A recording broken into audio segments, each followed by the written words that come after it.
Back to the 5 best DFS targets for week 5. We are talking with our resident DFS expert at the 33rd team, Jordan Vanek, who has been hitting on absolute fire lately. Jordan is the guy you want to be trusting, tailing. We're going to go through each position today and his favorite pick at each one. Jordan, let's start with quarterback. Who is the guy that you are targeting the most of for this week? Last week I got cute with Bryce Young. This week I'm going to go with Patrick Mahomes. I'm sticking to the top here. Brian Flores does not change. Brian Flores blitzes every single quarterback he faces. Mahomes, nobody blitzes him. This is going to be the first time where Mahomes is going to see that blitz and be able to see one-on-one coverage across the field, no help, and it's going to make things easier. They've played twice. 2018 when Brian Flores was in New England and 2020 in Miami. Mahomes threw for over 300 both games, 6 total passing touchdowns. And ironically, in both games, a running back had over 50 yards receiving. This is a game where if I'm playing Mahomes, I'm bringing Kelsey, and I'm going to play one of those running backs to secure his passing totals.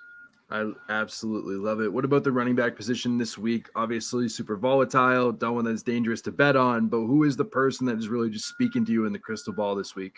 It is Breece Hall. Breece Hall is no longer on a snap count this week, according to Robert Saleh. And it's clear the Broncos' run defense is really, really bad. They've been Khalil Herbert had over 25. A-Chain and Mostert had over 45. Brian Robinson, 29. They shut down Josh Jacobs in week 1 when he had like 8.9. But we've also heard Josh Jacobs speak about not having that understanding of the continuity of the blocking, like not being able to work with these guys in the offseason. It's been hard for him to see some holes. So this one, Breece Hall, is the breakout player of slate. And for some reason right now, he's coming in sub 10%. Yeah, I can't get enough of Breece Hall in every single lineup that I have. DFS, fantasy, betting, prop betting, doesn't matter. It is all Breece Hall. What about the wide receiver position? The most players, there's the most different picks that'll be going to this position. Who is the one player, again, that finds a way to stand out among all these needles in a haystack?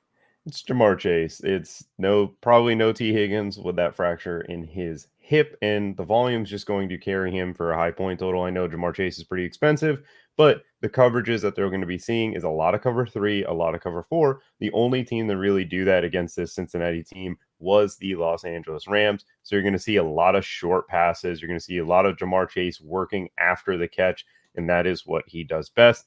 I think he's kind of penciled in for a game where he's going to see 15 to 18 targets, and then he's going to catch 10 to 14 passes. I'm not trying to play Joe Burrow because I just don't trust that calf. However, Jamar Chase, the volume, everything's going to be there for him to just have a game over 100 yards and 10 plus catches. If you're not paying up for someone like Jamar Chase in DFS, are there any really good backup options that you'd be playing instead? Zay Flowers of the Baltimore Ravens. Lamar Jackson in his career has rarely faced this Pittsburgh Steelers defense, but right now he's getting his team fully healthy from Rashad Bateman, Odell, Ronnie Stanley, Tyler Linderbaum. So he's going to have the players needed to protect him, obviously, from TJ Watt and Alex Highsmith. And I think Zay Flowers is going to be able to take advantage of this secondary. I know Lamar's thrown it short in the past 2 weeks. That's because of the offensive line. As long as the offensive line is back, this is a game where Lamar is going to be able to throw downfield against a defense that Nico Collins killed and every other receiver it feels like has faced them. The number one has went off. Zay Flowers is the number one in Baltimore. The position that probably scores the least points is tight end. It's probably the most volatile every single week. Where does the tight end magic ball go for, especially given there's only a couple guys that will score double-digit points? So we're playing Patrick Mahomes, we're playing Travis Kelce, we're playing a running back.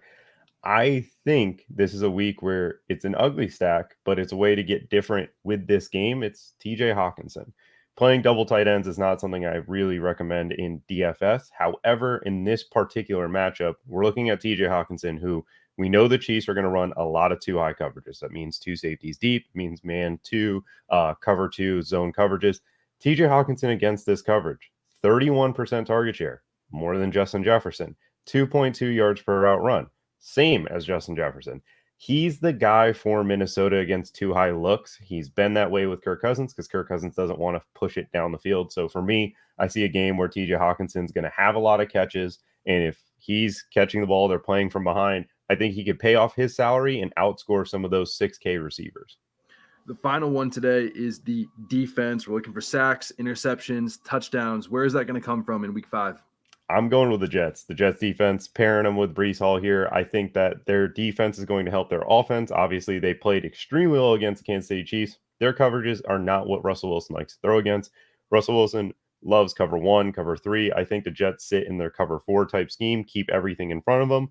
And when Russell Wilson tries to push the ball down the field, he's going to be intercepted. And when he holds the ball a little bit longer, he's going to get sacked. I can't get enough of it. The people listening, Jordan is on fire right now, all across the board. He's the guy you want to be listening to, the guy you want to be tailing. And we'll actually be live every single Friday at 10 a.m. Eastern on YouTube, on Twitter, always live every single time for the best DFS picks of the week. But until next time, don't forget to like, subscribe, turn notifications on for more 33rd team goodness coming out each and every single day.